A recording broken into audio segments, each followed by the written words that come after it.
그야말로 국민 예능이었던 1박 2일 시즌 1은 나영석 PD를 스타로 만들어준 프로그램이자 강호동, 이승기, 이수근, 은지원, 김종민, MC몽, 그리고 김씨 등 출연진 모두가 최고의 인기를 누리게 만들어준 프로그램이기도 하죠. 그중 단연 이승기는 잘생긴 외모와 뛰어난 노래 실력, 중학교 고등학교 모두 전교회장을 지낸 반듯하고 바른 이미지를 가지고 있었죠. 그 시절 아니 얼마 전까지만 해도 이승기는 연예계 그 누구와도 비교할 수 없는 독보적으로 좋은 이미지를 가지고 있었습니다. 하지만 지금 그의 이미지는 왜 이렇게 된 건지, 과연 어떤 일이 있었던 건지 이승기의 전반적인 가수 인생을 먼저 살펴보겠습니다. 급하신 분들은 타임라인을 참고해주세요. 상계고등학교에 다니던 고등학생 이승기는 공부면 공부, 운동이면 운동, 심지어 성격도 좋고 노래까지 잘하는 친구들에게 부러움을 넘어선 어떤 특별한 존재였다고 합니다. 고등학교 전교회장 선거에 이승기가 입후보하자 나머지 후보들이 질 게 뻔하다며 모두 출마를 철회할 정도로 소위 다 가진 친구였죠. 이승기는 고등학교 밴드부에 소속되어 있었는데 이선희가 직접 운영하는 소극장에서 노래를 하게 되었다고 해요. 그때 조용히 지켜보고 있던 이선희가 그에게 가수 제의를 했고 이렇게 가수의 길로 들어가게 됩니다. 2004년 6월 5일 싸이가 만들어준 데뷔곡 내 여자라니까로 데뷔합니다. 연하남 신드롬을 만들어준 이 노래는 이승기를 단숨에 스타로 떠오르게 하죠. 연예인답지 않게 수수하고 바르게 자란 소년의 이미지는 이때부터 이승기를 상징하게 됩니다. 그리고 2006년에는 드라마 소문난 칠공주로 배우 커리어도 시작하게 됩니다. 소문난 칠공주는 기억하시겠지만 시청률이 50%가 넘으며 정말 초대박이 났죠. 그리고 2007년 대망의 1박 2일 시즌 1 고정 멤버가 됩니다. 프로그램의 인기와 더불어 이승기의 인지도와 위상은 정말 하늘 끝까지 올라갔어요. 이승기에게 붙는 별칭은 무려 황제였습니다. 도대체 이승기는 누구와 결혼할 것인지가 인터넷에서 장난스럽게 쓰이는 밈 정도였죠. 대중들은 이승기의 군 전역을 기다리며 이승기만 군 생활을 4년 하는 것 같다고 말할 정도로 워낙 다양한 분야에서 활발하게 활동하던 그였기에 공백기가 어색하게 느껴진다고 이야기했습니다. 전역 이후에도 그는 짐승기 모드로 복귀하여 집사부일체를 이끌었고 2018년 SBS 연예대상을 수상하는 등 전역 후에도 그의 앞날은 매우 밝아 보였죠. 그리고 2021년 배우 견미리의 딸인 이다인과의 열애설이 터졌습니다. 서로 빠르게 열애를 인정하면서 선남선녀 커플의 탄생을 알렸죠. 본인의 인스타그램 계정을 통해 이다인과의 결혼도 발표했습니다. 그리고 2023년 4월 7일 공식적으로 그들은 부부가 되었죠. 그때부터 그의 처가의 범죄 혐의에 대한 언론 보도가 시작됐습니다. 이승기의 아내 이다인의 새아버지, 즉 그의 장인이 주가 조작 혐의로 재판을 받고 있다는 점이었습니다. 사실 이 재판은 2023년 당시 대법원까지 올라간 상당히 길게 진행된 사건이었어요. 그래서 이다인과의 열애설이 처음 터졌을 때부터 이 문제에 대한 여론이 서서히 흘러나왔죠. 이승기가 결혼을 잘못한 것 같다거나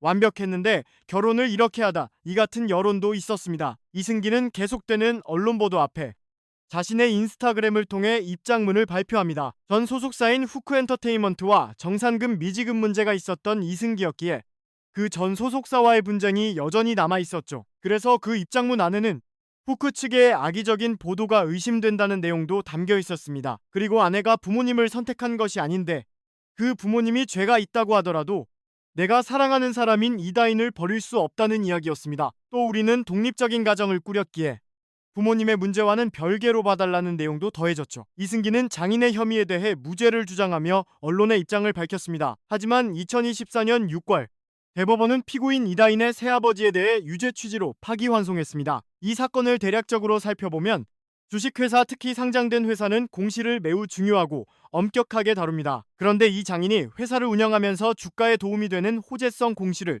허위로 발표하여 주가를 급등시켰고 이후 유상증자를 통해 약 40억 원의 차익을 챙긴 혐의를 받고 있죠. 이 사건은 2016년에 일어난 일이며 그 해에 구속까지 되었습니다. 즉 결혼 전에 일어난 사건이라는 것이죠. 파기환송 이후 이승기는 소속사를 통해 입장을 밝힙니다. 이는 결혼 전의 일이며 자신은 이미 독립적인 가정을 꾸렸고 가족들이 해결할 문제라며 선을 그었습니다. 하지만 여론은 매우 좋지 않았습니다. 심지어 공인이자 매우 긍정적인 이미지를 가지고 있던 이승기에 대해 실망을 넘어 악성 댓글까지 달렸습니다. 이후 그의 이미지는 크게 하락했습니다. 지금까지도 이승기를 둘러싼 여론은 썩 좋지 않은 상황이죠. 집사부일체에 출연해 금지된 사랑을 부르며 화제가 되었을 때만 해도 이승기에 대한 대중의 여론은 정말 좋았거든요. 하지만 지금은 이승기 그 자체보다는 혐의를 가진 장인을 둔 아내를 선택한 그의 판단에 대해 실망하고 있는 여론이 대부분입니다. 이승기 본인은 아마도 굉장히 억울할 것 같습니다. 이승기의 아내 이다인을 멀리서 지켜보며 눈물을 훔치는 친아버지 이명규는 이혼 당시 남은 재산을 모두 견미리에게 주고 옷 3벌만 들고 집을 나왔다고 합니다. 현재 그는 알코올성 치매를 앓고 있지만 교회에서 청소하며 집사로 일하고 있고 근처 원룸에서 외롭게 살고 있습니다. 그는 동네 공원에서 아이들이 노는 모습을 보면 옛날에 이유비를 데리고 동물원 구경을 다니던 기억이 떠오르며 이혼하지 않고 정상적으로 생활했으면 우리 애들 얼마나 예뻐했을까라는 생각에 가슴이 아프고 쓰리다고 말했습니다. 딸들을 몹시 그리워했지만 연락은 한 번도 오지 않았고 본인 또한 절대 연락할 수 없다고 말하면서도 은근히 연락을 기다리는 눈치였습니다. 그리고 국민 남동생이라 불리던 이승기는 견미리의 딸 이다인과 결혼하면서 이미지에 큰 타격을 입었으며 477석 공연조차 매진시키지 못한 그의 미국 콘서트는 처참하게 실패했습니다. 그럼에도 이승기 측은 사태에 대해 빠르게 대응하며 최대한 모호하게 넘어가려 했고 현지 사정으로 취소한다고 알린 뒤 개별 문의가 오면 티켓 판매 부진이 아닌 현지 공연장 사정을 설명하는 방식으로 대응했습니다. 공식 문서에 디테일한 정보가 나가면 양측 모두 타격을 입을 수 있기 때문에 마치 공연장의 문제로 인해 이승기 콘서트를 취소한 것처럼 언론 플레이를 했지만 해당 공연장은 말도 안 되는 소리라며 반박했습니다. 그들은 공연 티켓이 팔리지 않아 손해만 수억 원이고 공연장을 희생양으로 삼지 말라고 비난했죠. 아무튼 이렇게 이승기의 인기가 급락한 것은 처음이며 이로 인해 당황한 이승기 측 관계자들은 미국에서는 몰라도 다른 아시아 국가에서는 국빈급의 대우를 받았다고 끝까지 변명을 이어갔습니다. 결과적으로 이승기의 미국 투어는 참패로 끝났고 그의 연예계 활동에도 적신호가 켜진 것이 분명합니다. 하지만 이승기가 그동안 축적한 재산은 약 215억 원 정도라고 알려졌으며 그의 이미지를 추락시킨 아내의 친정 식구들은 과거 경제범죄로 엄청난 부를 축적해 놓았기에 그들은 잘 먹고 잘 사는데 전혀 문제가 없는 것으로 보입니다. 심지어 견미리는 한 인터뷰에 나와 자신도 피해자라는 식으로 이야기했지만 오히려 역효과만 나왔고 이승기의 이미지 회복은 당분간 매우 어려워 보입니다. 견미리는 한때 연예인 주식 부자 7위에 등극하기도 했으며 전 남편 이명규의 재산 탕진 이후 1993년에 이혼하고 1998년에 현재의 남편인 이용헌을 만나 재혼했습니다. 두 사람은 2006년 대한민국을 떠들썩하게 만들었던 제2유 다단계 사건에 연루되며 사회적 질타를 받았습니다. 제2유그룹은 회장 주수도가 전적으로 소유한 회사로 사기 금액만 2조 원대에 이르며 피해자만 약 11만 명에 달했습니다. 주수도는 일령인터내셔널이라는 다단계 회사를 설립해 사업자를 끌어모았다가 1999년 사기 혐의로 구속되었고 이후 업체명을 주코로 변경했지만 2002년에 같은 혐의로 다시 구속되었습니다. 집행유예로 풀려난 그는 상호를 다시 제2유 네트워크로 바꾸고 소비생활 공유 마케팅이라는 새로운 다단계 판매 기법을 창안했죠. 이 방식은 많은 물건을 구매할수록 더 많은 수당을 주는 일종의 돈으로 돈을 버는 폰지 사기 구조였고 투자자들에게 고액의 배당을 약속했습니다. 예를 들어 물건을 구매하면 250%의 수당을 돌려주는 방식이었으며 이를 신개념 마케팅이라 홍보하면서 기존 피라미드 구조와는 다르다고 주장했습니다. 이 말을 믿은 사람들이 벌떼처럼 몰려들었죠. 또한 정치인과 연예인 등 유명 인사들을 얼굴마담으로 내세우며 자문위원단을 구성했는데 자문위원단 인원은 62명에 달했습니다. 주로 전직 판사, 전직 군장성, 전직 국정원 간부, 전직 경찰 간부, 전직 고위직 교육공무원, 현직 언론사 간부, 인기 연예인 등이 포함됐고 이들 중 일부는 공개적으로 홍보대사로 활동하기도 했죠. 주수도는 일반 사업자들에게는 약속한 수당을 지급하지 않았지만 자문위원들에게는 확실하게 보상을 해 막대한 수익을 안겨줬으며 견미리도 그들 중 한 명이었습니다. 당시 견미리는 제2유다단계 최고 등급인 사파이어 등급에까지 올라간 것으로 밝혀졌고 직접 얼굴을 내걸고 홍보에 적극 참여했습니다. 사파이어급은 적어도 7억에서 10억 원 정도를 투자해야 올라갈 수 있는 등급이었으며 견미리 부부는 경영진과의 만찬이나 시상식장에서 사회를 보기도 하며 수많은 피해자를 양산시킨 주요 인물로 지목되기도 했습니다. 허나 당시 견미리 부부는 자신들 역시 손해를 봤다며 피해자 코스프레를 했죠. 2013년 가수 양수경의 남편이자 1990년대 연예계를 주름잡았던 예당 엔터테인먼트의 변두섭 대표가 스스로 목숨을 끊는 사건이 있었습니다. 물론 변두섭 대표 역시 테라리소스 예당 주가 조작 사건으로 얽혀있는 인물이었고, 이에 따라 양수경 역시 많은 질타를 받았죠. 견미리 남편 이야기에 변두섭 대표가 언급된 이유는 당시 변두섭 대표 아래에서 주식 관리를 맡았던 인물이 바로 견미리의 남편 이용원이기 때문입니다. 스스로 생을 마감한 변두섭 대표의 주가 조작에 이용원이 관련 없다는 건 상식적으로 납득하기 어렵죠. 그는 분명 당시 주가 조작에 일정 부분 가담했고 책임도 있었을 것으로 보입니다. 하지만 예당 내 주식관리 담당자였다는 사실은 외부에 거의 알려지지 않았습니다. 한편 견미리는 코스닥 상장사 보타바이오의 대주주로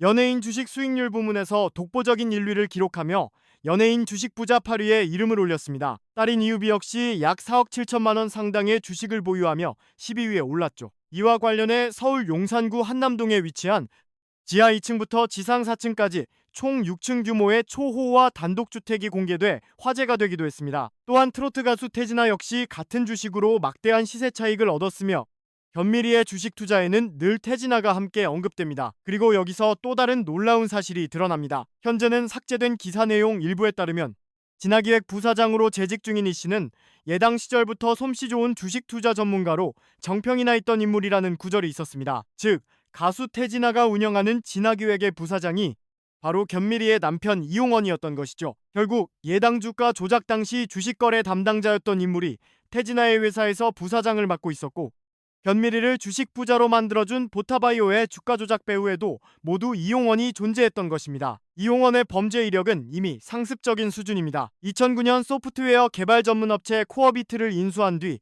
허위 정보를 공시해 260억 원을 투자받은 혐의로 2011년 징역 3년을 선고받았습니다. 그런데도 같은 해 견미리와 태진아는 당시 코어비트의 자회사였던 FCB12 유상증자에 참여해 막대한 수익을 챙겼습니다. 이후 2014년에 형기를 마치고 출소한 그는 같은 해 10월부터 2016년 4월까지 견미리가 대주주로 있는 바이오 제약회사 보타바이오의 유상증자를 통해 받은 주식을 매도해 약 40억 원 상당의 부당이득을 다시 챙겼습니다. 당시 유상증자 때 홍콩계 자본이 투자한다는 호재성 허위 공시를 통해 주가를 10배 이상 띄웠다는 사실이 검찰 수사를 통해 밝혀졌죠. 그런데 이 유상증자에 투자한 인물들 중에는 견미리와 태진아가 포함되어 있었습니다. 이들이 어떻게 법망을 피했는지는 여전히 의문으로 남습니다. 검찰은 이용원의 사무실과 자택 등을 압수수색하며 수사를 진행했지만 당시 이 사건을 수사하던 검사가 다른 혐의로 징역 4년형을 선고받고 오히려 감옥에 가게 되는 일도 있었죠. 일각에선 특정 정치인에게 후원금을 전달하며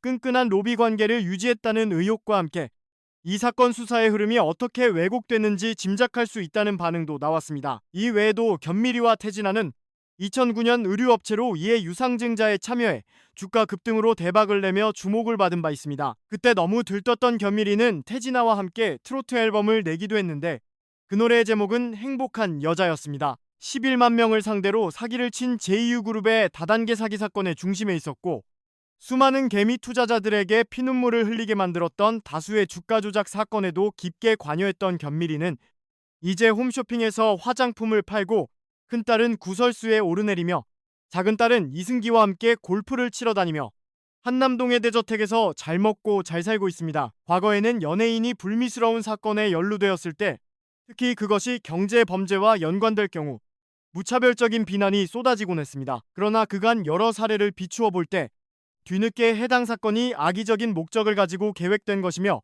실제로는 해당 연예인의 잘못이 아님이 드러난 경우도 있습니다. 문제는 이미 실추된 명예는 회복되기 어렵고 본인이 직접 잘못을 저지르지 않았음에도 대중의 외면 속에서 무거운 책임을 져야 한다는 점입니다.